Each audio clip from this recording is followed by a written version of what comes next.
¿Ah? Muy bien. Bueno, buenos días a todos. Estamos ahí transmitiendo el mensaje de hoy en la mañana. Hoy estamos en diciembre. Y tengo un tema que ya les había sugerido, ya lo habían visto ustedes, que lo iba a predicar en cualquier momento, y es cómo vivir en Babilonia. Cómo vivir en Babilonia. Si conocen la historia de Daniel, el profeta Daniel, van a conocer un poco lo que es la ciudad y el lugar de Babilonia. Vamos a hablar un poquito sobre eso hoy en el libro de Daniel, en el capítulo 1, todavía no voy a ir ahí, pero quiero hacerles una introducción. ¿Por qué Babilonia fue una ciudad tan importante y dónde se encontraba? La ciudad de Babilonia fue una de las más imponentes de la antigüedad. Las ciudades antiguas que han quedado sepultadas por el paso de la historia son más comunes de lo que pensamos. Las civilizaciones que han pisado este mundo antes que nosotros y a las que debemos un importante legado, parece que han desaparecido y no hay rastros de ellas. Babilonia es una de esas ciudades pertenecientes a la Baja Mesopotamia. Los restos que quedan al día de hoy son ínfimos en comparación con lo que fue.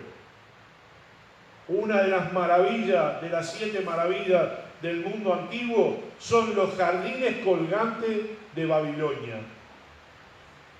Babilonia se extendía desde el Golfo Pérsico hasta la actual Bagdad, en Irak. Hoy en día se encuentra dentro de Irak, siendo conocida como Babil o gobernación de Babilonia. Históricamente, la ciudad fue tomando relevancia, convirtiéndose en una potencia regional para llegar a ser la capital de un imperio bajo el poder de Hammurabi en el siglo XVIII a.C. Estoy haciendo un poco de historia, para que vayan entendiendo. Esto hizo que se convirtiese en un gran centro político, religioso y cultural. Con el paso de los años, la ciudad fue perdiendo relevancia, aunque Alejandro Magno quiso devolverle su grandeza. Aproximadamente entre los años 2000 y 500, 2000 al 500 a.C., Babilonia fue la capital de ese imperio babilónico y un importante centro religioso mercantil. También fue el lugar donde se levantaron la torre de Babel, que algún rastro está quedando allí en ese lugar. Y como dijimos recién, se construyeron los jardines colgantes, una de las 7 maravillas del mundo antiguo. La ciudad de Babilonia fue famosa en todo el mundo antiguo cuando el escritor griego la visitó, llamado Heródoto, en el 450 a.C., tras haber sido conquistada por los persas, afirmó que sobrepasaba en esplendor a cualquier ciudad del mundo conocido. Las glorias de la capital incluían inmensos y decorados templos y palacios, además del zigurat de ladrillo, que supuestamente era la Torre de Babel. Lo repito, zigurat es el nombre, los restos de la Torre de Babel.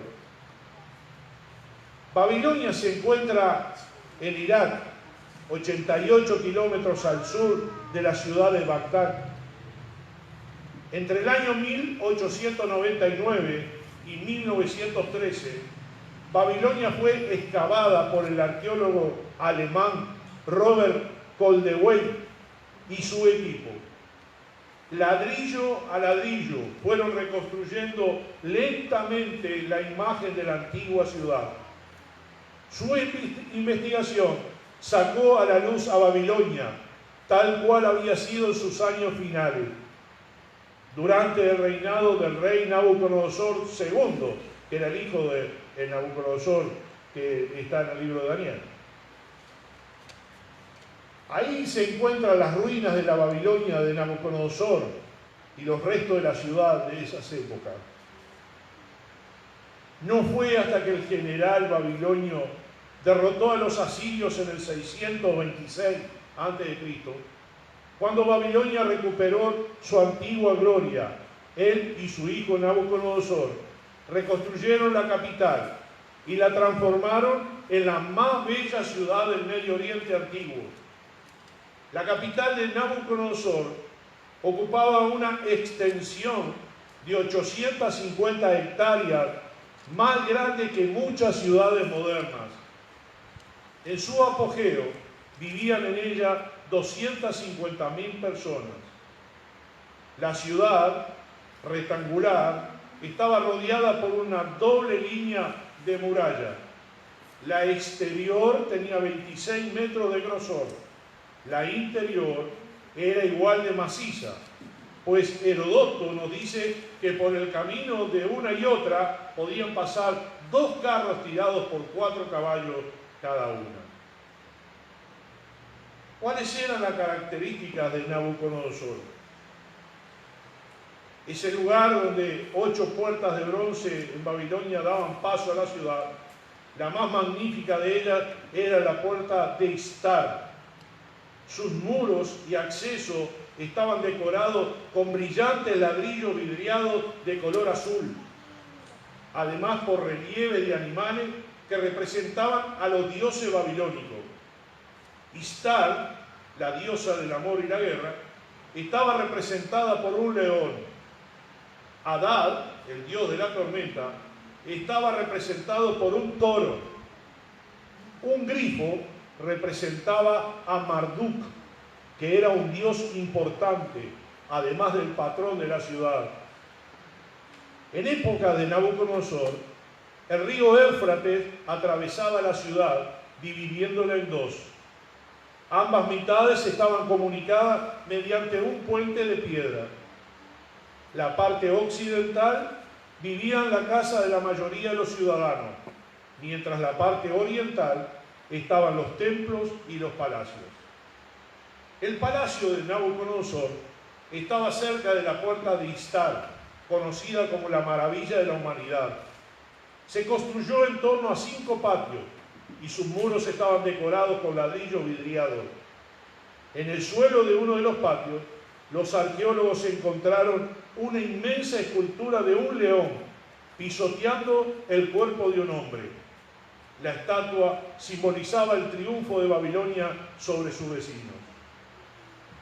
Y había un templo, el templo a Marduk. Al sur del palacio se encontraba el templo, unido a la puerta de Istar mediante una amplia calle llamada Avenida Procesional. Y este templo era el centro de la fiesta más importante de la ciudad, que tenía lugar durante el Año Nuevo y duraba 11 días. En su clima, el rey encabezaba una procesión que llevaba una estatua de Marduk a través de la puerta de Istar hasta un santuario en las afueras de la ciudad. Al norte del templo de Marduk había un sigurat o pirámide templo de ladrillo que se supone el origen de la Torre de Babel, mencionada en la Biblia, y se alzaba hasta los 91 metros de altura, y en su cima había un pequeño santuario para Marduk. ¿Qué significa todo esto que estoy narrándoles a ustedes en esta mañana? ¿Qué es lo que pasaba allí en Babilonia? ¿Por qué hoy vamos a hablar de eso? Tras Nabucodonosor, el poder de Babilonia desapareció La ciudad cayó primero en manos del imperio persa en el 539 a.C. y siendo conquistada por Alejandro Magno en el 331, pero este la convirtió en su capital. Cuando Alejandro murió, la región pasó a manos del general Seleuco, donde puso su ciudad que se llamaba Seleucia. Así que Babilonia fue abandonada. ¿Qué significa todo este panorama que acabamos de ver? En el libro de Daniel nos habla sobre una cautividad. Daniel y sus 3 amigos fueron llevados a esta ciudad que estábamos nombrando nosotros. Tú me dirás, pero pastor, ¿para qué quiero saber cómo es la ciudad? Yo quiero que ustedes entiendan la posición de ese momento en la tierra dominada por Nabucodonosor, cuando fue en 3 etapas llevando cautivo a los israelitas, a los judíos, hacia Babilonia. En la primera incursión se llevó a Daniel y a sus 3 amigos. Era la capital por excelencia del tiempo de Daniel y de Nabucodonosor. Babilonia era una ciudad mundana, era una ciudad idólatra y era una ciudad atea hacia Dios. No creía en el Dios verdadero que nosotros creemos, pero sí tenían varios dioses. Al que le nombré, a Marduk, es el dios del tiempo de Nabucodonosor. Uno de los dioses que estaban adorando. Además del dios que se hacía Nabucodonosor a sí mismo, porque en el libro de Daniel, Nabucodonosor hizo una estatua que todos tenían que adorarla. En el capítulo 3 habla de eso, y los 3 amigos de Daniel, con Darío el Grande. No Nabucodonosor, sino... Bueno, la capital entonces por excelencia, la Babilonia mundana, idólatra, atea. Fue el rey Nabucodonosor quien conquistó a Jerusalén y se llevó cautivo a los judíos a Babilonia. Para el pueblo de Dios fue muy duro tener que dejar su patria, su nación, e ir a un país extranjero, pagano e idólatra. Tenía fama que ya fue ahí donde se erigió la Torre de Babel, como dijimos. Desde aquí fue que quisieron llegar hasta el cielo de Dios cuando levantaron la Torre de Babel en Génesis capítulo 11. Los 9 versículos hablan de la Torre de Babel. Y dice, hagámonos un nombre, edifiquemos una ciudad, una torre para llegar al cielo, por si fuéramos desparramados por la tierra. En este mismo lugar, Babilonia, que hoy es Irak, en el mismo lugar estuvo la Torre de Babel. De ese mismo lugar, Dios los desparramó por toda la tierra, confundiendo su lengua, sus idiomas. Confundámoslo, y desparramaron por toda la tierra a la gente. Comparando la primera Babilonia que menciona la Biblia, porque hay otra que se nombra en el libro de Apocalipsis, pero no está hablando de la Babilonia, ciudad de Irak hoy día. Está hablando de otra cosa. En Apocalipsis 17:5, les narro por arriba, se refiere a Babilonia la Grande, la madre de las rameras y de las abominaciones de la tierra. No voy a tratar de eso ahora, pero no está hablando de Babilonia, la ciudad que estamos tratando ahora nosotros. Estamos hablando de otra cosa. Hoy día podríamos poner a esa Babilonia mundana atea, idólatra, comparándola con el mundo habitado de nosotros, nuestras ciudades. Una de esas ciudades es nuestra ciudad que vivimos acá, Maldonado, Punta del Este. Mundana, idólatra, atea.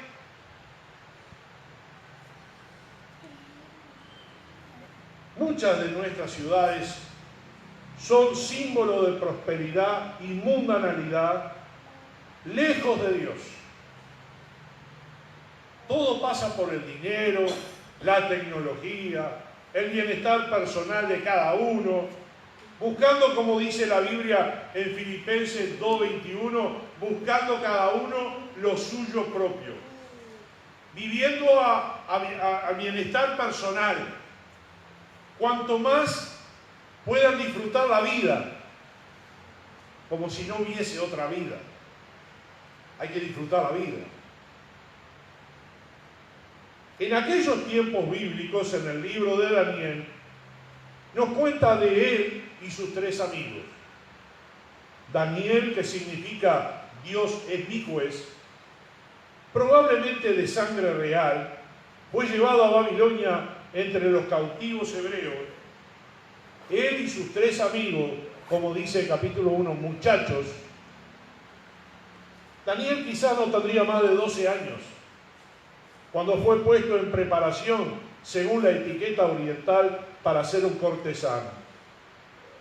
Recibió un nombre nuevo, por el cual era costumbre señalar un cambio en la condición de uno, Belsasar, príncipe favorecido por Bel. Esa piedad y sabiduría llegaron a ser proverbiales entre sus paisanos en un periodo muy temprano, probablemente debido a esa noble prueba que dio de su fidelidad, combinada con su sabiduría, en abstenerse de tomar los alimentos enviados desde la mesa del rey, por estar contaminados con las idolatrías comunes en los banquetes de los gentiles. De modo que las referencias de él por Ezequiel son precisamente de la clase que esperaríamos. Ezequiel se refiere a él no como un escritor, sino como que exhibía un carácter justo y sabio en discernir secretos. Así como José en Egipto se elevó por haber interpretado los sueños del rey Faraón, así Daniel por interpretar los del rey Nabucodonosor. En el libro de Daniel nos enseñan varias cualidades de él, por lo menos voy a destacar 6.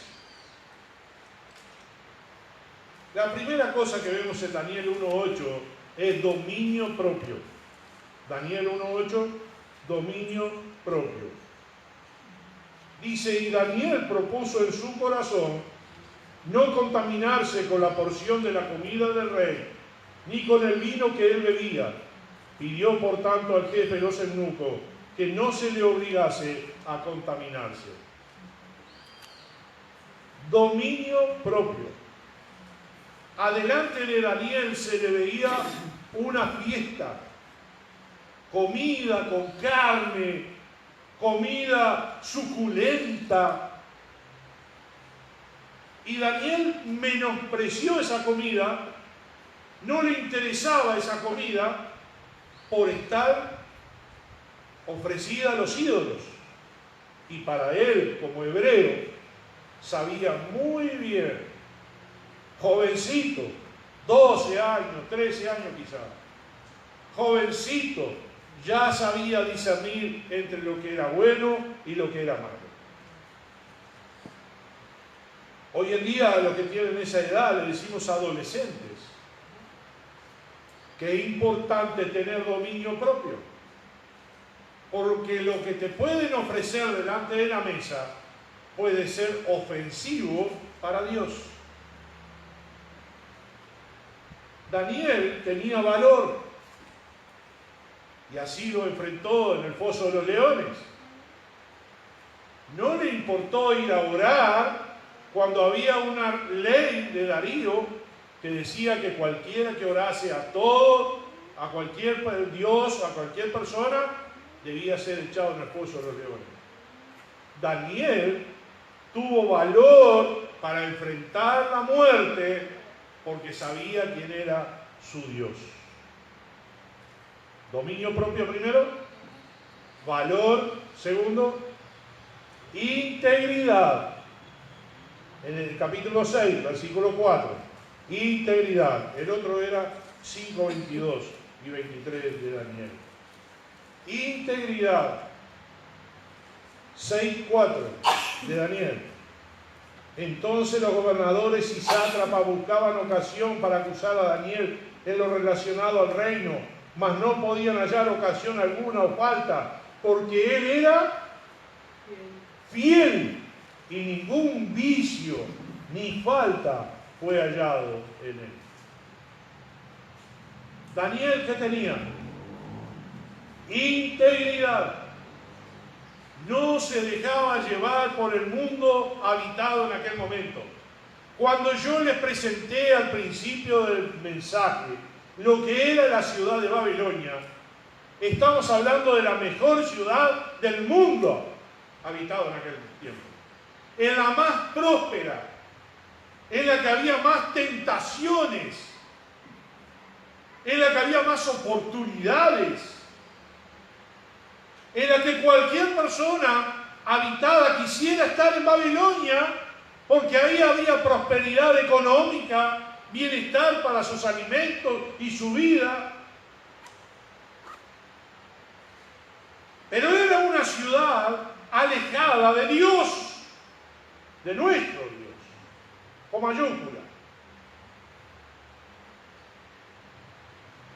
Daniel tenía devoción. Cuarta cosa, dominio propio, valor, integridad, devoción.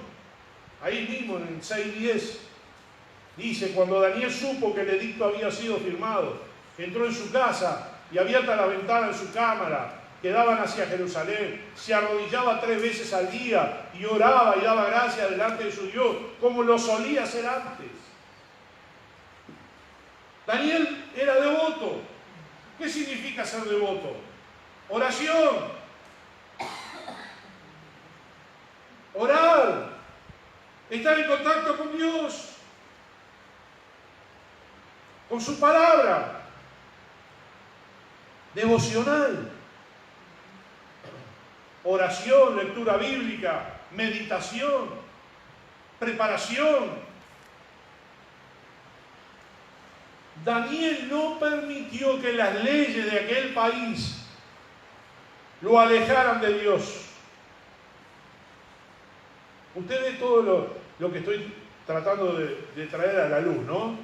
Primero la gran ciudad que era, lo propio lo que era, la economía como era. Y Daniel, un jovencito, tú podrías despreciar hoy a un jovencito de 12 años y decir, ay, es un chiquilín, no sabe nada. ¿Qué le vamos a confiar a un chiquilín de 12 años? Pero ¿sabe una cosa? Daniel se ganó el corazón de Dios. Daniel se ganó el corazón de sus líderes y de sus reyes. Daniel no estuvo solo con Nabucodonosor, estuvo en varios gobiernos y siempre destacándose. Daniel tuvo humildad, capítulo 10, versículo 17. Humildad.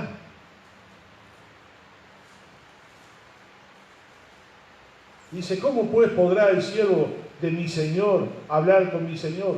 Porque al instante me faltó la fuerza y no me quedó aliento. Aquí Daniel estaba junto al río teniendo una visión. ¿Saben que las visiones que vio Daniel todavía no se cumplieron todas? ¿Sabían eso ustedes? Muchas de las visiones de Daniel están en conjunto en el libro de Apocalipsis con Juan, que todavía no se cumplieron.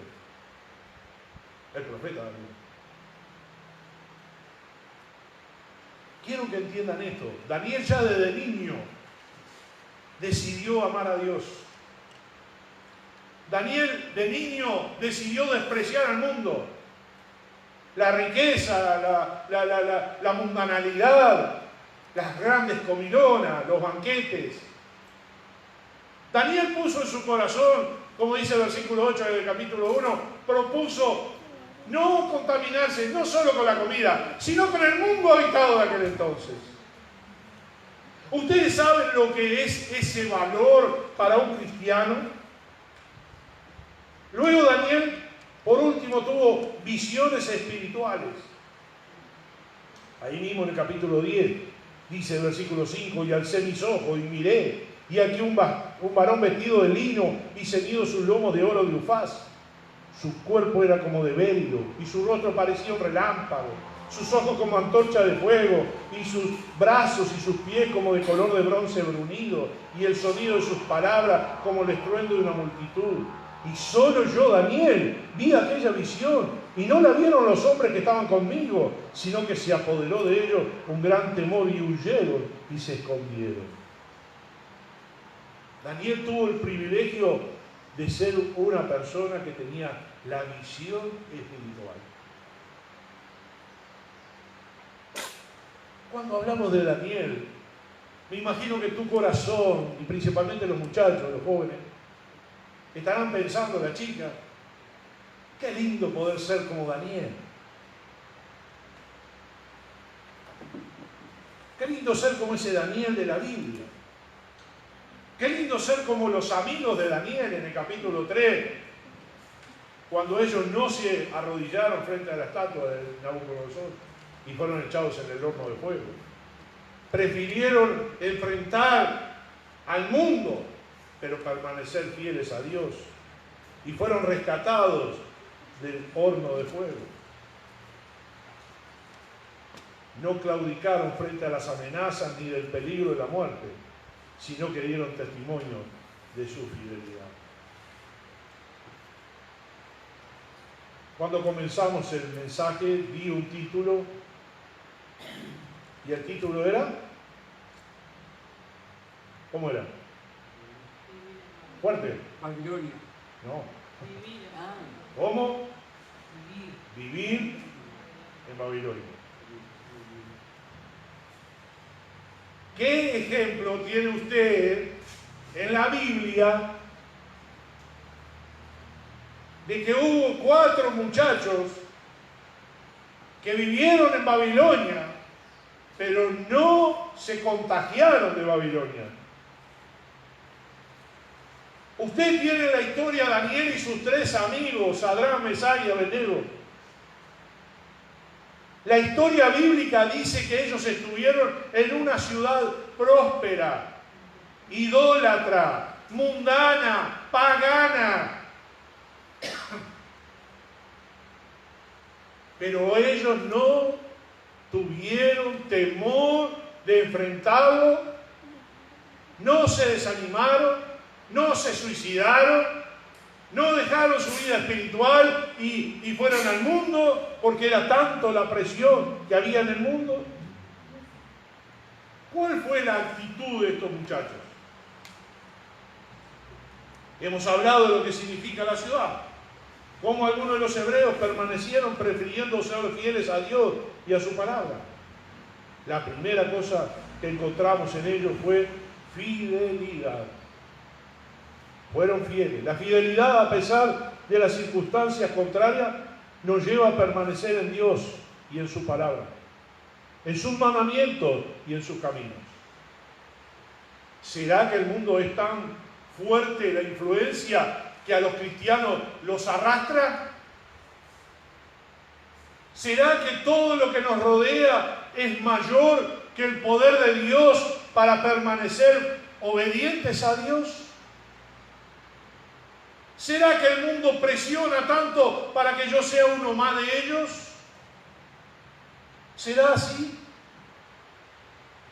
Desde los tiempos antiguos hasta los tiempos de hoy es el mismo problema. Hay mucho pecado en el mundo y son pocos los que se salvan. Son pocos los que dicen como Daniel y sus amigos, voy a permanecer fieles a Dios. Y no me interesa la prosperidad de Babilonia. No me interesa el poder adquisitivo que pueda tener, ni el prestigio que pueda tener. Me interesa amar y obedecer a Dios.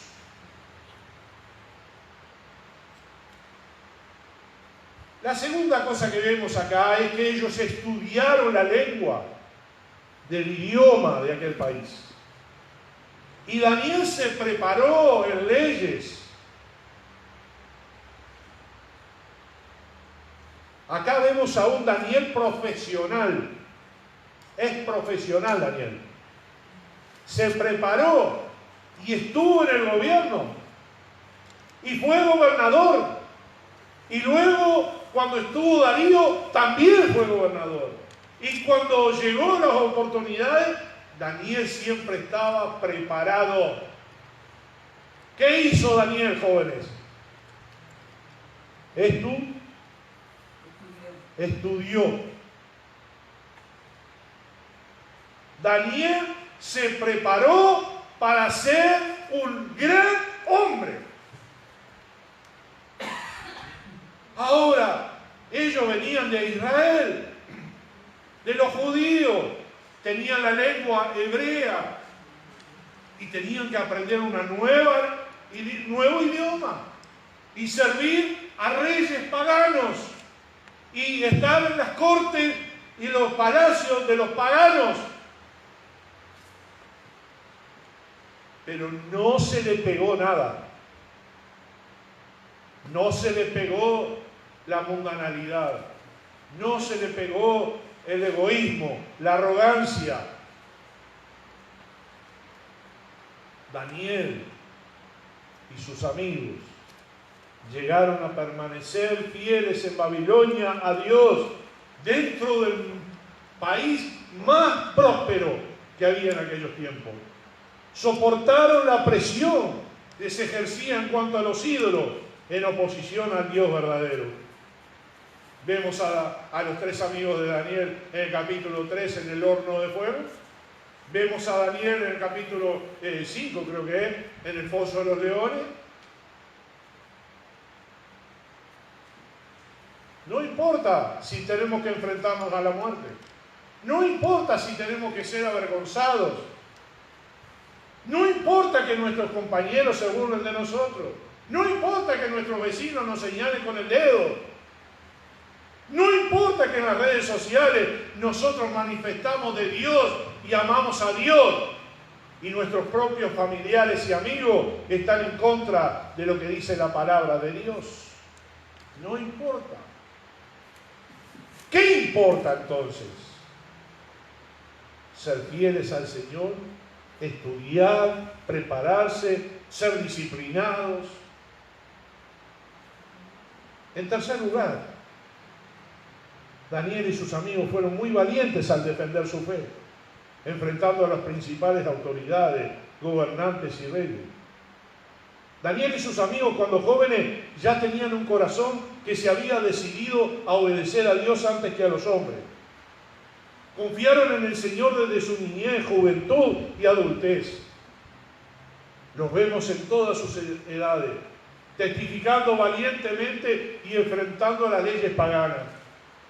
Cuando eran jóvenes, estaban frente a una comida suculenta y se negaron a comerla, porque sabían que era ofrecida a los ídolos.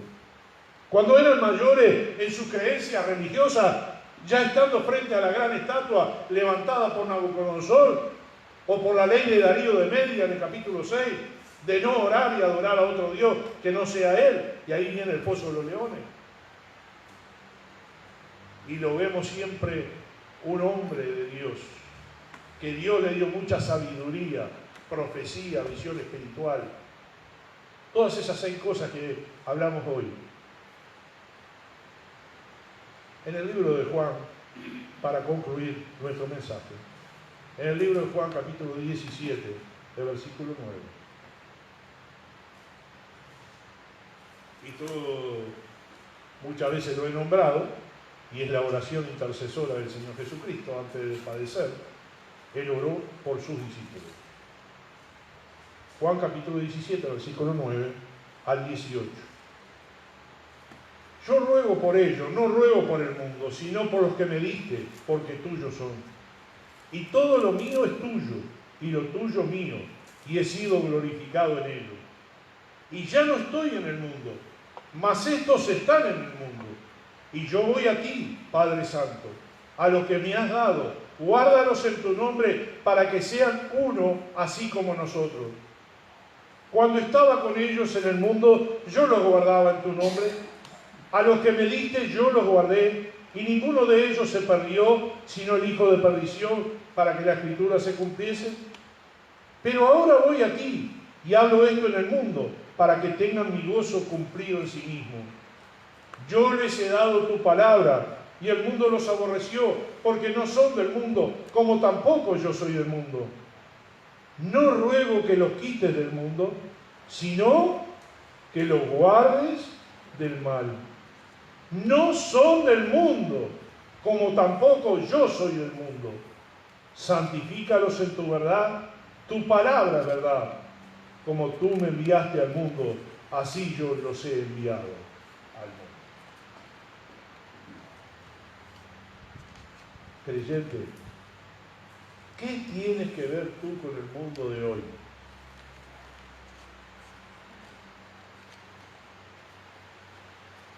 ¿Dónde se inserta el creyente en Dios en el mundo habitado de hoy?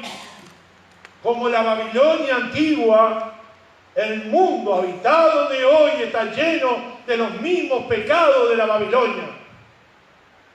Y tenemos que aprender a vivir en Babilonia.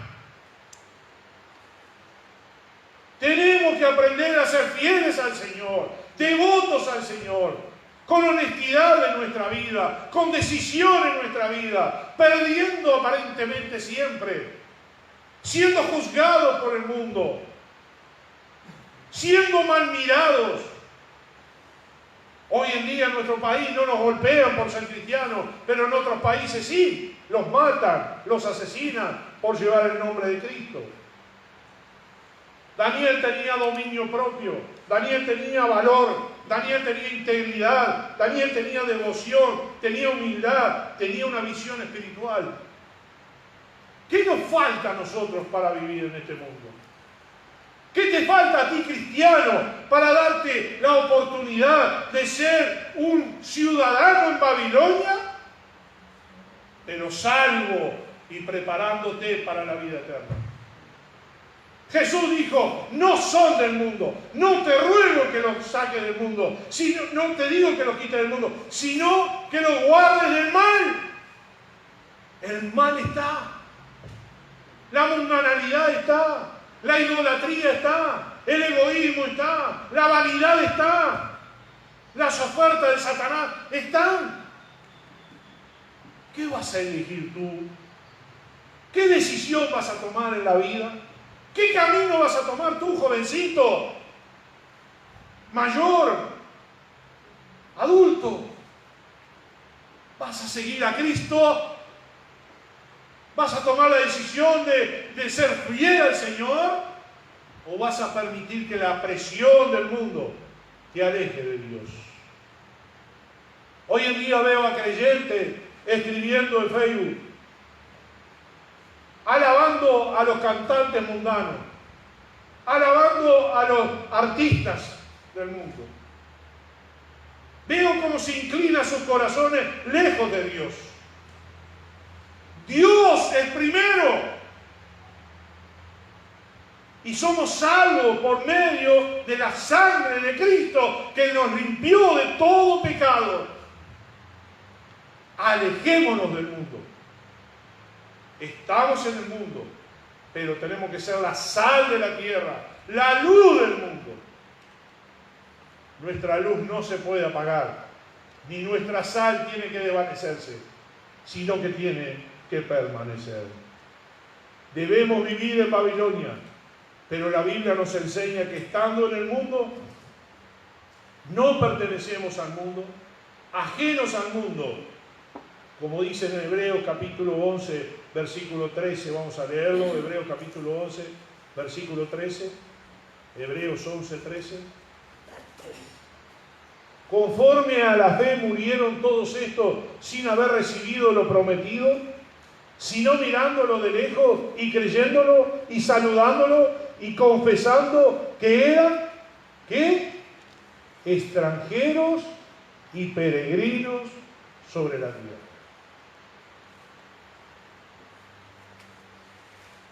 Tu habitación eterna no es acá en la tierra, no es en este país Uruguay, no es en el país donde tú puedas vivir. Esto es transitorio, pasajero, peregrino. Así que vamos de paso. Para terminar nuestro mensaje, 1 de Pedro capítulo 2, ahí nomás, ahí cerquita. 1 de Pedro capítulo 2, versículos 11 y 12. El título de ese pasaje dice: vivir como siervos de Dios. 1 de Pedro 2:11 dice: amado, yo ruego como extranjero y peregrino que os abstengáis de los deseos carnales que batallan contra el alma, manteniendo buena vuestra manera de vivir entre los gentiles, para que los que murmuran de vosotros como de malhechores glorifiquen a Dios en el día de la visitación al considerar vuestras buenas obras. El versículo 11 dice: extranjeros y peregrinos, que os abstengáis de los deseos de la carne. ¿Cómo vas a vivir en Babilonia? ¿Entendiste? No importa el lugar donde estás viviendo, no importa la ciudad que estás viviendo, no importa si hay una iglesia cerca o no, las decisiones son de acá adentro del corazón, son de tu mente, si quieres amar a Dios o no, si quieres obedecer su palabra o no, si quieres vivir confiando en Él o no, y no permitiendo que el mundo te marque el rumbo, sino que sea Cristo el que lo haga. Oramos. Amado Padre que estás en el cielo, te damos gracias, Señor, por tu palabra, y te damos gracias porque sabemos que Daniel y sus amigos fueron fieles a tu palabra y supieron vivir en un país extranjero como Babilonia y supieron soportar las presiones porque tenían en su corazón decidido seguirte a ti. Quieras, oh Dios, que los creyentes de nuestra nación, de nuestra iglesia, de nuestra tierra, sean tan decididos como Daniel y sus amigos. Sean tan decididos a no contaminarse, que no se les pegue nada de lo que este mundo pueda presentarles. Manifiéstate en nosotros, Señor, y ayúdanos a serte fieles cada día en nuestra vida. En el nombre de Jesús. Amén.